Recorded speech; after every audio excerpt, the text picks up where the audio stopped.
Good evening. We are so glad to have you back, and we have an outstanding show for you this evening. I have some outstanding guests. My first guest is from the Valley Electric. He's the CEO. We're talking about Mark Stallons, and he's got a lot of information for you. I have a lot of questions. I know you have a lot of questions. And one of the things that we want to talk about primarily is to make sure that your questions are answered. You make you may want to contact Valley Electric on anything that you have that we don't answer during the show. And Mark is there with his staff to make sure that all of your questions are answered. The first thing I want to do is welcome Mark to the show. Mark, welcome. Thank you. Glad Good to be have you here. back. I know that last time you were on the show, you answered a lot of questions for us. And I know our listening and viewing audience, they go from Nye County, Clark County, all around the area. And a lot of things may not be pertinent for Clark County, but Clark County can now try and match what we're doing in Nye County. So, so anyway, when we talk about Valley Electric, we're talking primarily Nye County. Nye County and then Fish Lake Valley would be Esmeralda County. And then Okay. we also serve in Sandy Valley, which would be the western part of Clark County. And all of those areas they're watching the show. So I know they're interested in what's going on. And I tell everybody, be sure you have a pen and some paper to write down all of your questions. We don't do call in, but at the same time, if you have questions, you need to contact Valley Electric. Say, look, I have these questions. I saw Mark on TV, and this is another question I have. So call and find out what's going on. But Mark, I have certain questions, and I know you have a presentation that you'd like to give and let them know what's going on with Valley Electric. So the first thing I want to do is let's talk about expense.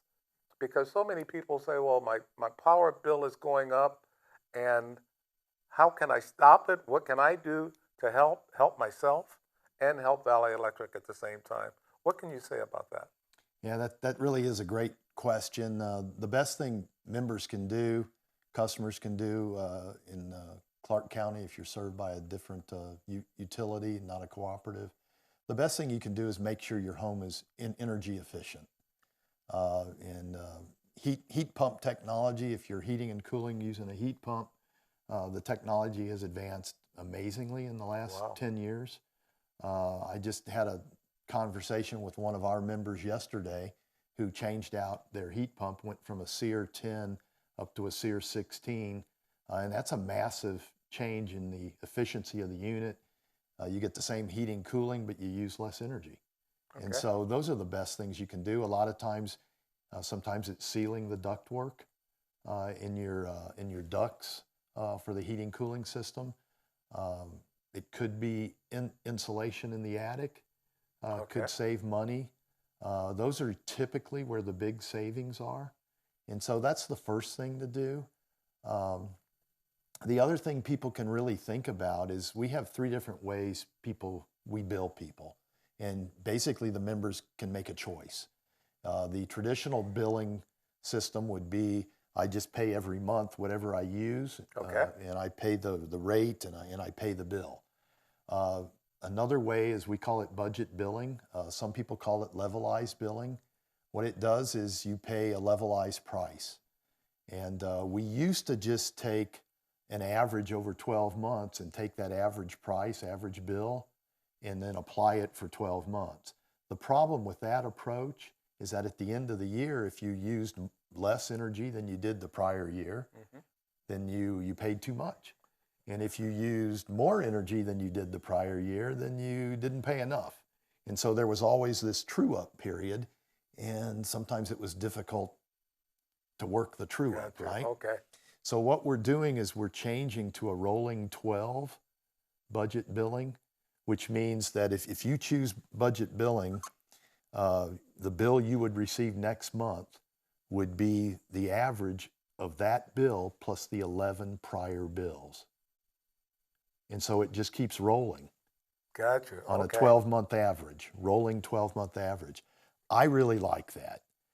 I really ought to move to it myself. I haven't done that. I mean, there's no doubt the highest bills are in the winter, depending upon how cold it is. or it's in the summer. My highest bill personally at my house is in the summer. I can see that. And so I could levelize that bill at just a constant price. Now, it would change a little bit every month as my usage changes and the average over the prior 12 months change. It'll change, right? But what that means is at the end of the year, there's no true up. Because quite frankly, we're truing it up every month because it's a rolling 12. So you don't have that big bill at the end of the year. Yeah, yeah. Either we don't owe you money or you don't owe us. Yeah. And so we avoid that negative of trying to true up. So if somebody wants to change the way they're billed, what do they need to do? Call into Valley Electric on our member service group, and our team will work with you, and we'll make the billing transition for you. Yeah, just ask us call in and ask us, and we'd be happy to do that. In fact, we like people on levelized billing because it takes away those peaks and valleys in the bill. And I mean, I jump on Nextdoor every once in a while, and I see somebody complaining about a high bill, a peak bill. Well, if you're on budget billing, you're not going to see those peaks. It's going to be level and it's going to be relatively equal. So that's my best advice for people that really don't like the ups and downs of the billing process. Now, if somebody wanted to call and find out exactly what we just talked about, what number would they call? Now, that's a really good question. And I don't know if I can give that number. So all they really need to do is just call Valley Electric. Yeah. And they'll get somebody they can talk to. Right. Yeah, I mean, the best way is to get on the internet, Google us, Valley Electric Association, get on the webpage, the number's there. Excellent. Okay. I usually don't call. I just walk down the hallway. So for whatever reason, I haven't memorized the number. Well, I haven't had any complaints about Valley Electric, so I won't talk about that. But I've listened to my neighbors, and like you say, sometimes on Nextdoor we'll see that, and we'll see the complaints come out. We have fiber. I wanted to wait until the next session to talk about this, but let's talk about fiber and where we are with fiber, because several people have talked to me about it and said, well, one day when you interview Mark, let's find out where we are, what's going on, and why doesn't everybody have fiber? Right.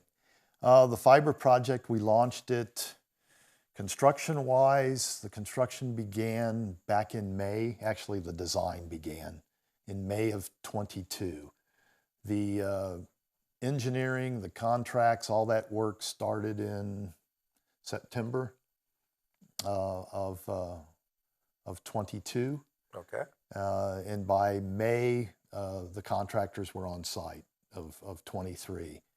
And so as of today, we're 100% completed in Pahrump and in the outer districts, meaning Sandy Valley, Amargosa Valley, Beatty, and Fish Lake. So we're 100% complete on the design phase. On the design, okay. Right. We're 75% complete in Pahrump on the make ready. And when I talk about make ready is when we bring in a contractor who is an electrical contractor, as opposed to a fiber contractor. And what they're literally doing is they're rearranging the pole to make it ready, hence make ready, for the fiber to be installed in a certain location. Okay. Basically 40 inches down from the electric system, because we want that fiber lower so that when we're working on fiber, we're not anywhere near the high voltage. So they're making the pole ready. What that means is we may have to change out some poles because there's not enough space to get that 40-inch clearance. And so they may have to put in a 5-foot taller pole. And now, so when you talk about putting in the poles, is everything going to be above ground or underground? How does that work? It'll be a mix. Okay. Where we have pole lines in your area, the fiber's going to be on the pole line. Okay. Where we have underground conduit, the fiber's going to be in the underground conduit. Excellent. Okay. A good example, Burson Ranch, Artesia, where we have large mountain falls, the conduit is literally in the ground and the fiber is then buried. The cost of putting fiber underground is twice as much as putting it on the poles. So if the poles are there, we're putting them on the poles. Okay, keep the If costs they're down. not, we're putting them in the we're trenching and putting conduit in the ground. Where we have large electric conduit, 2.5-inch conduit, we have enough room to put a 1/2-inch conduit, we call it microduct, into the electric conduit. We've done that in Artesia. Artesia was about 99% microduct. Okay. Burson Ranch was 100% microduct. So people have seen us in, and they saw us putting this microduct in the electric conduit. That's going to save us hundreds of thousands of dollars, millions of dollars, because we don't have to trench in those areas. So we have 170 miles of fiber on poles completed. We have 37 miles of microduct. Most of the microduct is all finished. And so we're going through on a circuit by circuit basis in doing the work. The 170 miles we've completed is in central Pahrump, and we have a map on our website, and people just go to our website, and on that website they can see where we are on our construction. Okay, I'm going to stop you there only because I know we're running out of time for this session, and I know everybody is interested in us continuing this, so we're going to continue it in the next session, because this is also going to bring the cost down for everybody that's receiving it. It'll bring the cost down if you save money. Oh, well, what it's going to do is it's going to reduce the capital investment. And that's what we want to that'll talk save about. us. And we're going to talk about that in our next session. So come back and join us. Be ready.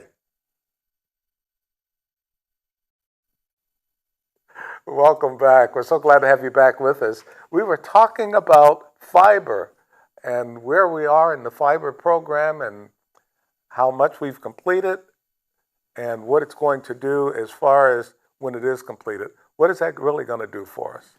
Yeah, what it's going to do when it's finished is we're going to have basically, right now we're 1,500 fiber customers, and we're about 10,000 wireless customers. Okay. The wireless customers, the maximum we can offer is 50 megabytes of service.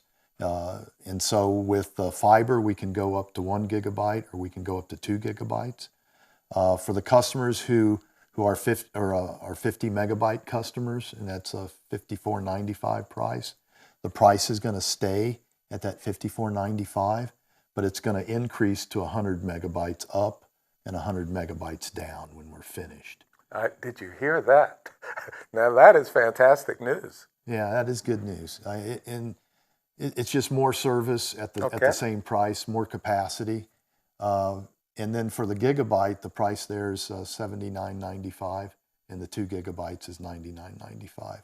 And it's just faster speed, faster capacity, more you can do with your internet system. And so we're happy to do this. It's obviously something we've talked about for a long time. So, yes. And it is happening. It is going to happen. We are committed to it. Like I said previously, 170 miles of fibers in the air right now, 37 miles of microducts and conduit now.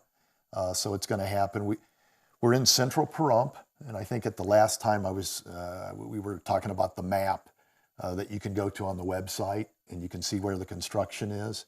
And basically the tan area is where the construction is going on. Okay. And it's in central Pahrump, mainly along 372, a couple miles north and south along 372. When we finish central Pahrump, we're going to go to South Pahrump.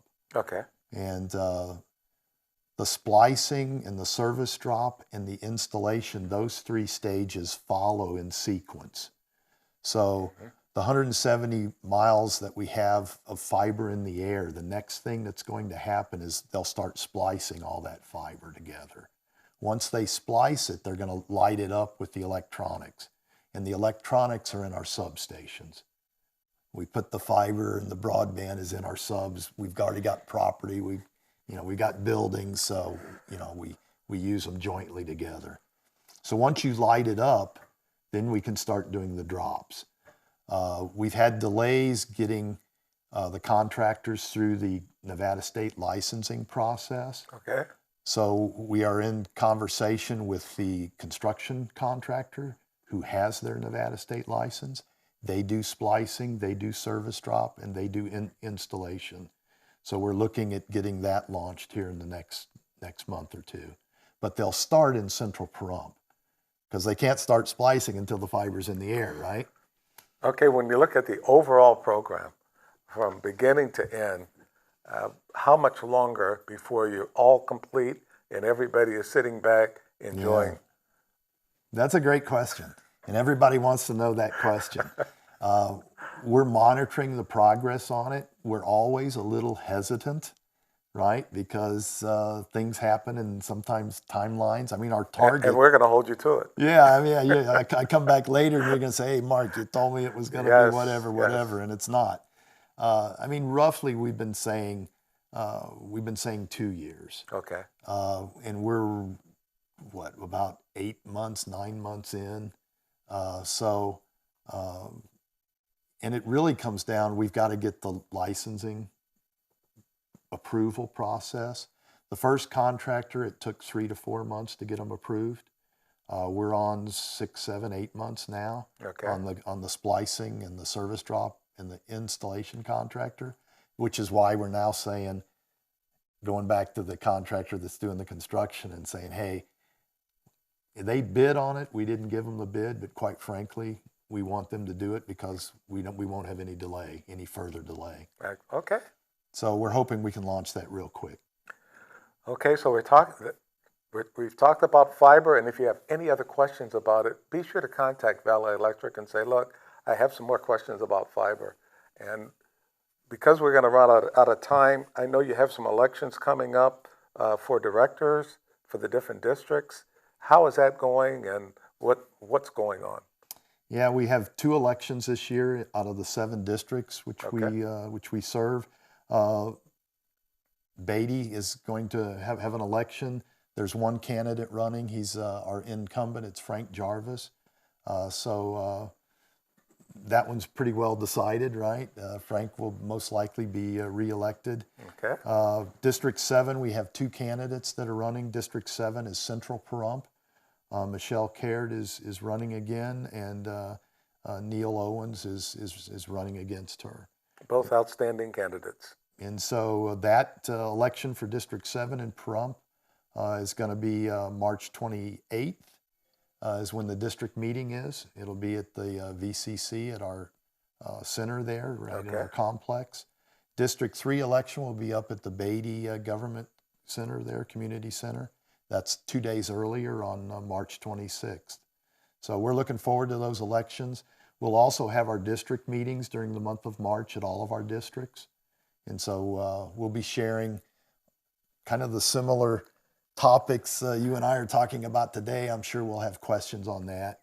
And we'll be sharing the same data and answering the same questions again. So all the people who have questions about anything with Valley Electric, they need to come to these meetings, because you have them to inform us of what's going on. Yes, we answer questions.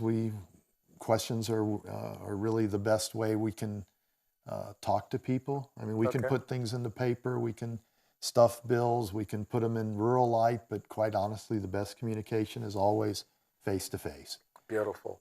Okay, now I know in the time we have left, there are a lot of other things that we haven't covered, haven't even touched. What would you like to talk about to give the people more information about Valley Electric? I think you had asked the question about expenses. Yes. And I think that would probably be a good way to spend the next few minutes we have, and I'll try to move through it reasonably fast. It really all comes down, and it really doesn't matter whether you're Valley Electric or you're a co-op in Kentucky or a co-op in Texas or an investor-owned utility next to us, or whoever you are, everyone is seeing price increases in power supply, and it's basically driven by the transition from a carbon economy to a clean economy. Okay. And that's been going on for 20 to 30 years, and it's basically reaching a transformation point where the transition is moving forward, and it's becoming permanent, quite frankly. And so what we've seen is our power supply pricing has changed. Years ago, the pricing was fairly stable, between roughly $35 a megawatt hour to $65 a megawatt hour. That would have been 2013 timeline. Okay. 10 years ago, roughly 11 years ago. Today, price points are not that stable. They don't stay in that $35 to $65 range. They basically move between $20 and $100 and up. Why does it change? What's changed is solar production is becoming more predominant in the power supply portfolio mix, and solar produces energy in the daylight hours. Okay. So what we find is we have more supply than we need in the daylight hours, so the price has dropped. Instead of being $35 a megawatt hour, it could be negative. There are days in March, April, May, October where we don't have a lot of heating or cooling going on, where the price goes negative. In the peak of the summer, on a 115-degree day when we're all inside running the air conditioning, the price is going to be at a minimum $100 and could be $200, $300, $400, maybe $500 a megawatt hour. And so $500 a megawatt hour is 50 cents a kilowatt hour. So it gets ugly, right? And so we have our power supply mix, we are roughly 75% contracts. Our contracts are at the low end of that price spectrum that I gave you. Okay. And so our contracts are very good, and it's because they were negotiated prior to 2020. We're in the market for the other 25%, roughly. The market is volatile. A year ago, December of 22, we paid an average of 25 cents a kilowatt hour for power supply. Okay. And we were charging 12.5 cents. We lost megabucks. That's what generated the power cost adjuster, the need for that power cost adjuster. But the market's changed, prices have changed. So the bigger question is, what are we doing to fix it? And basically, we've applied for a lot of grants. And the one is, we've applied for about 12 grants. Okay. On the electric side. We're also working the grants on the broadband side. We have a grant to build out broadband that's helping reduce our broadband build out that we talked about earlier. Okay. So we're also doing the same thing on the electric side. So one of the grants is for new clean generation. It's basically storage and solar production. And we've looked at it from one end of the valley to the other, from Sandy Valley to Fish Lake Valley, and we've got projects over the next 5 years that if we get the loan money, we'll launch the project. If we don't get the loan money, we're probably going to do one, maybe two projects, because that's the only way we're going to get out of the market. Okay. And so those are probably the best ways we can do it. The other grant money we're looking for is for distributed energy management, and that's where we actually partner with our members on things like demand response, smart thermostats, energy storage, electric vehicles, where we partner with our members and they can help manage their power bills, get control of their usage, more control, and manage their bills. And so all of this is going to take most likely 2 to 5 years for all this to play out. But storage and solar is the only way we're going to manage our power supply costs. Okay. Forward. Look, that's where we are. You know what's going on. I'm going to say again, you need to contact Valley Electric. Let Mark know exactly what's on your mind. I hope you've written all this down. And we're out of time, Mark. But thanks again for all this information. It's amazing how fast it goes. Absolutely. And thanks for inviting me. Welcome back. We're so glad to have you back with us. And I have a special guest, Heather Freeman. She is a master gardener. This is University of Nevada at Reno. She's out of that area. And we're going to hear more about exactly what Heather does and how important everything is that she does. She's been on the show before, and quite a few people have said, well, do we still have the master gardener that's doing what they do? And how can we find out more information? So I contacted Heather, and she said, I'd love to come back. So here she is. And Heather, welcome to the show. Thank you, Dr. Waters. We are so glad to have you back and to tell us everything that's going on in the gardening area. Now, many people out there have a green thumb. I don't. So I usually have somebody else take care of all this stuff for me. But in answering those questions, you have a lot of information. You have a lot of things that you brought to tell us about. So I want you to tell us, what is the Master Gardener Program and what is it all about? Okay, so thanks, Dr. Waters. Actually, I consider myself a Nevada local Pahrumpian. I've lived here since 1991. Great. I took the Master Gardener class in 2008. So I've been around the Pahrump Extension Office for quite a while. Okay. I joined staff with the extension in 2019 to make sure that the Master Gardener program kept going. They needed someone to proctor the course at that time. So we've had 4 classes graduate since then, 4 or 5. This year alone, we had 8 complete the training class. Where's your office located? Our office is at 1651 East Calvada. That's right at the corner of Calvada and Dandelion. You can't miss it. No. And our desert demonstration gardens are open from dawn until dusk. We have a lot of people that enjoy walking and looking at the grounds. And Tell us more about that. okay, so I've got some slides for our second segment that show more about it. But one of the things we've worked on this year is getting some official botanic garden signs. I don't know if you can see this, but beautiful metal signs that won't fade in the sunshine. Okay. Professionally done by a company that's made botanic garden signs since 1950. So. And that one says what? This one says the thornless honey mesquite, which is the maverick. For a mesquite tree to not have thorns is pretty special, and we have one in our garden. Okay. So we've put signs out so that if you want to walk through the gardens and look at the trees and see what's doing well and what you might like to plant in your own landscape, it's kind of a self-guided tour. The Master Gardeners are there working every Wednesday, weather permitting, and Friday we're there too in the garden harvesting for farmers market. So you're there to help people go through, but they can go through by themselves. They can, yep. Okay. So even if we're not there, they're welcome to walk through. We ask that people do a leave no trace. And if you notice anything amiss, just call the number that's on the side of the building so that leave a voicemail, tell us what you see. Or if you see something you like or have more questions about and there isn't anyone there, go ahead and call the number and leave a voicemail and we'll be happy to get back to you. So today I've brought some props and I prepared some slides. One of the most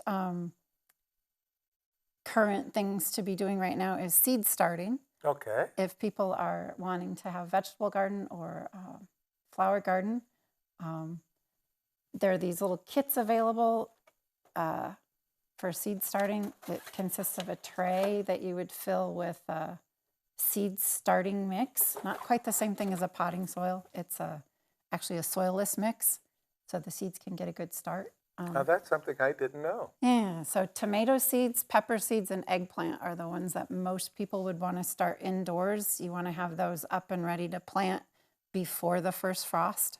So if you start them, some people started theirs in December. It's not too late to start them now in February. The other thing is to have when you start them indoors, what do you mean by start them indoors? So you fill your trays with the soilless starting mix and plant the seed according to the package directions. I have a heat mat here. They're readily available at most nursery centers this time of year. If you have access to a grow light, those are also getting really inexpensive. For between $5 and $10, you can get a small light bar. Once the seeds germinate in 5 to 10 days, so you would make sure that your soil is moist and You want to keep it moist by having a little cover over it. It kind of creates a moisture chamber there. Okay. And then after they germinate, you can allow them to breathe a little bit. Don't want them to dry out. So they talk about bottom watering. So you'd fill the tray underneath and allow the water to wick up from the bottom. Oh, okay. And once you have all those started, then what do you do? So then you would up pot, which after they get started, the first 2 leaves that you see when a seed sprout's called the cotyledon. Back to a biology class. Okay. But after that, the first true leaves start to actually look like the plant. And once the little seedling has gained its first true leaves is when you can up pot it into a next larger size pot. Okay. And then you can move to a prepared potting soil and a little bit larger pot. You want to keep them under a good light for, read the seed package. It'll give you ideas on what you should do. But keeping them under light for an adequate amount of time helps them from getting leggy. And there's a couple other things you want to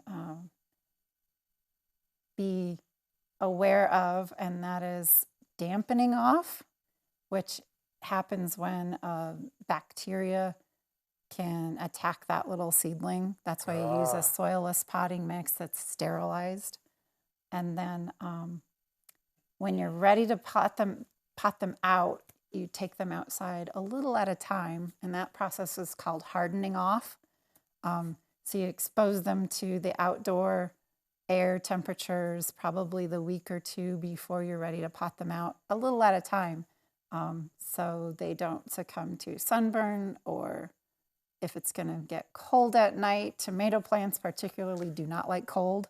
Wow. So you might put them out in the sun for a little while during lunchtime and then bring them back in before dark. So it is babysitting plants. I was going to say, this is like raising kids. It is. It very much is. Yeah. Oh, man. Now, I know we have some people that are watching this, and they're saying, I don't understand everything that she's talking about.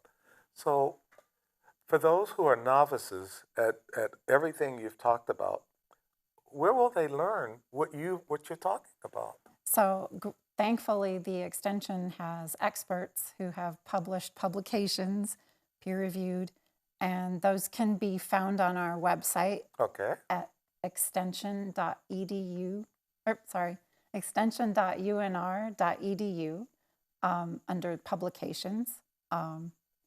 Also, the Pahrump Master Gardeners are at the Pahrump Farmers Market every Saturday morning. Okay. Weather permitting. And we have the publications on hand or can direct you to where to find it. And also at our office, we have the publications. So. And you also have classes and workshops. We do. Yep, we do. So tell us about those, because there's some people who say, well, I could read all this and I still wouldn't understand. I want somebody to talk to me, like in a class. So tell us about that. So there are a couple of series that we partner with the Southern Nevada Master Gardeners out of Las Vegas. And there are 2 series that they have going on monthly. One is called Growing Under the Stars, and that's usually from 6 to 8 p.m. in the evenings. Okay. Might be a Tuesday or a Wednesday, depends on the availability of the speaker. Okay. And those are topics that range a lot of different things. There's also a series on, usually once a month on a Saturday.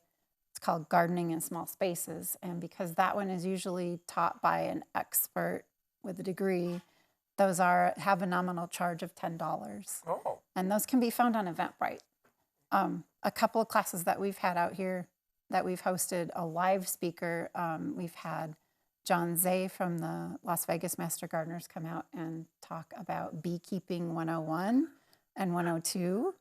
And beekeeping. Wow. It is not for the faint of heart. Okay. That's more work than growing baby plants, but the reward is wonderful. And if you have the space, the time, and the ambition, and you're not allergic to bees, Beekeeping is a really great thing. Also, we just had Professor Robinson came out for his annual pruning class.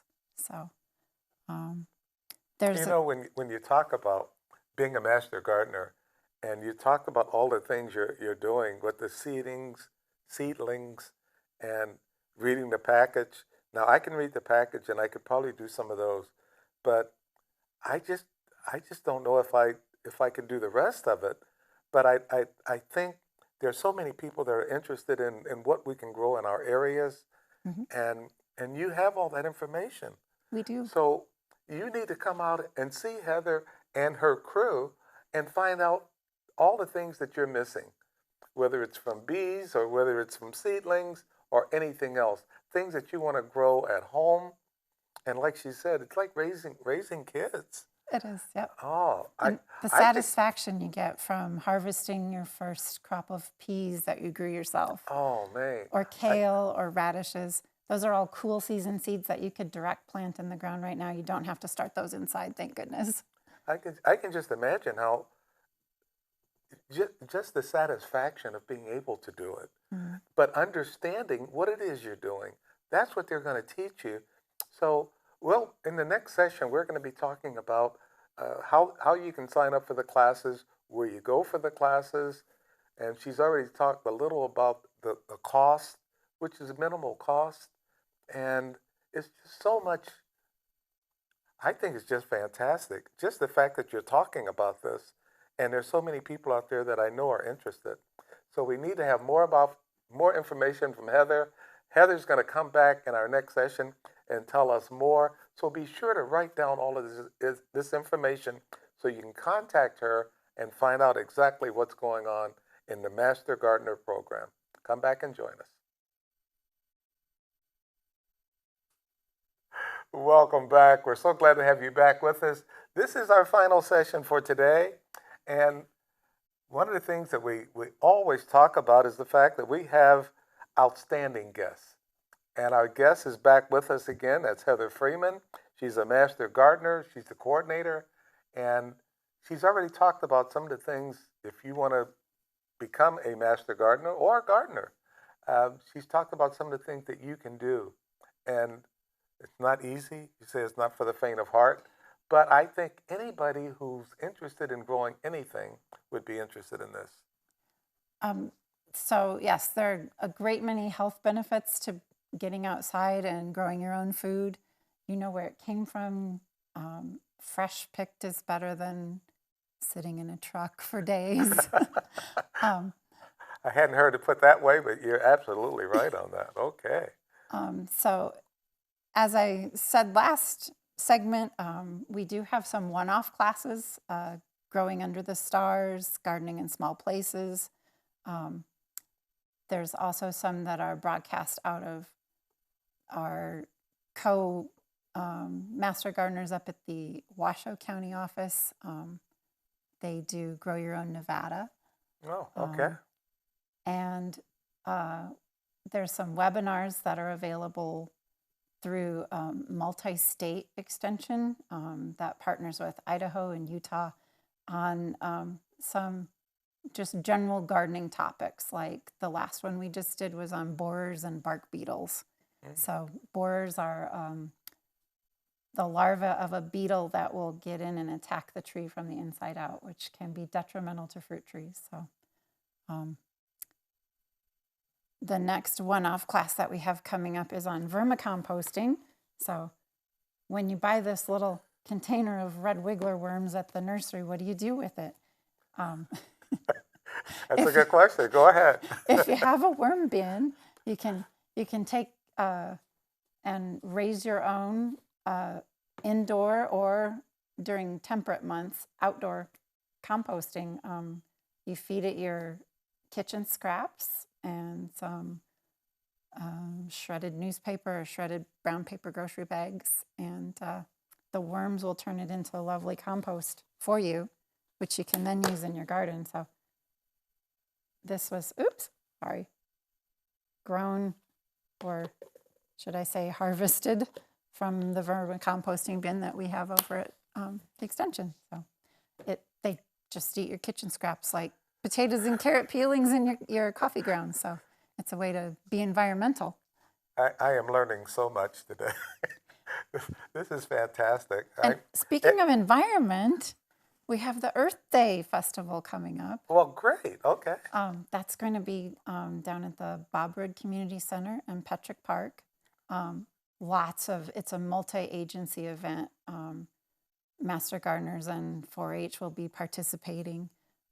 If somebody was interested in finding out everything that you do in the Master Gardener program, in growing from worms, you name it, and they go to your website, and they can see all of this? They can, yes. Yep. So if you went to extension.unr.edu and then search for the Master Gardener program, there are many tabs underneath that web page that can help lead you to the right answers. You mentioned in the first segment about the different types of plants that you're going to start, and you would start them indoors. But you said there's also some you can start outdoors. Yes. This is just a wealth of knowledge that I think a lot of people, they got to be interested in it, but there's just so much and so little time for us to talk about it. So they're going to have to go to your website to find out everything that's available. But you're available to talk to them if they have questions. I am, as well as the other Master Gardeners, and that's our mission, is to answer people's horticulture questions and help educate the public. And if any of you are interested in becoming a Master Gardener volunteer, that registration will open on that same website. It opens on May 1st, and it's open through usually the last week of July. I haven't had an end date, but I'm going to say register by July 20th. The first class, the orientation, would be August 1st, and those run on Thursdays. Noon to 1 is a live Q&A, and the instruction has been translated to be all online.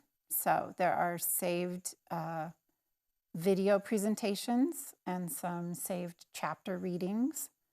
And the first part of the class is called Home Horticulture. So anybody is welcome to take that course. This year it will run August 1st through September 26th. And there is a 50-question exam at the end, which is totally based on all of the information that was housed in the lectures, or in the reading. Okay. Not difficult. And then the second part that separates out from just getting a home horticulture certificate to becoming a Master Gardener. The Master Gardener training class will start around October 24th through about December 12th. I looked at a calendar quickly before we started just to try to nail down some dates. And that does have a final exam that counts for continuing on as a Master Gardener. That second part of the training class includes 3 in-person labs. Wow. Okay. At the extension office, doing some hands-on work with the other Master Gardeners. And that's when we start to incorporate them into the Master Gardener program as interns. And one of the requirements, yes, to maintain your Master Gardener status is that you do volunteer 35 program hours a year and take 15 continuing education hours. So that would include like those courses. Okay. Oftentimes there's a Master Gardener discount, or if you are representing the Master Gardener group as, say, a class host, or if it's a Zoom class as a co-host. If you're working as a Master Gardener at the class, then you can attend the class for free. Let's see. What else can I talk about? You know, there's so much that you've already covered, and the fact that you're connected with UNR, University of Nevada at Reno. We look at UNLV, and we look at Great Basin College, and we look at all the other things. But this is a program that is just so phenomenal. And I mean, it's got all these moving parts to it. I like the fact that you have the garden there that people can come out and see. Yes. just to whet their appetite into exactly what the Master Gardener program is all about. We are out there every Wednesday, weather permitting. Okay. Um, But they can come out anytime. they can, yep. So And it's located where again? at 1651 East Calvada. That's at the corner of Calvada and Dandelion. So when they get there, they will see the sign exactly where you are. Mm-hmm. They can go through the garden and whet their appetite on all of this and then contact you and say, look, I'm interested in learning more. That's true. Yep. Really quick, while we have a minute, Extension in Las Vegas, working with Department of Agriculture and several other agencies, is hosting an urban ag conference at the What is Santa Fe that? station. So people that are interested in homesteading, farming, Oh, okay. that want to learn more about all things growing in an urban setting, which Pahrump is not quite urban, but if you are zoned rural estates and have your own well, you certainly can do a lot more than people in small places. Okay. But that Urban Agriculture Conference is going to be March 6th, 7th, and 8th at the Santa Fe station. And there is a cost for that. I think they can sign up for as little as a half a day if they just want to see certain speakers, or attend for the full 3 days. But if they want more information on this, all they have to do is call you. This is true. Yep. Okay. So be sure to call Heather and say, look, I watched you on TV and I'm very interested in not just the Master Gardener program, but just everything that you do. I'm interested in growing something at home. I'm interested in growing my own vegetables. I'm interested. Even beekeeping, you said. Even beekeeping, yeah. Even beekeeping. So they have a vast variety of things that you could be interested in. If you have an interest in any of them, please contact Heather and let her know of your interest and let her know that you saw her and you just want more information. This is true. Let's see. Earth Day. I don't think I gave the information about that. Okay, what about Earth Day? So it will be Saturday, April 20th, even though actual Earth Day is the 22nd. Okay. Saturday is a better day to have it. And that's going to be at the Bob Rood Center from 10 a.m. to 3 p.m. Usually all of the environmental agencies come out and, oh my gosh, sorry. Okay. You'll need to cut that. No, we don't. We don't do those things. Okay. But anyway, we have everything that we have on the Master Gardener program. Heather is here. She's already told you where she's located. If you want to stop by by there on Calvada and Dandelion, they're right on the corner, and their garden is there. So if you decide you just want to walk through and see what they have, and they have the signs, and I like the fact that they're not going to be all messed up by the sun. They have the new signs out there, let you know exactly what's growing and what's not growing. I think it's fantastic. Anything you'd like to say in closing this segment? Thank you for having me on your show. We're very grateful for all you do for our community to keep everyone informed. Well, I enjoy it, but I enjoy it when I have guests that provide such invaluable information. When Heather talked about the Master Gardener program, and there's so many people that are interested, I'm interested and I don't have a green thumb. But just to have her here and tell you all about the program, I think was just crucial. So I want to thank you for coming. Thank you very much. And we are more than happy to answer any horticulture questions you have, any questions you might have about the Master Gardener training class. And we are at Tractor Supply for the Pahrump Farmers Market every Saturday morning. Winter hours, 8:30 to noon. Okay. Thank you, Heather, for being here, and thank you for watching our show. And come back and join us in the next month.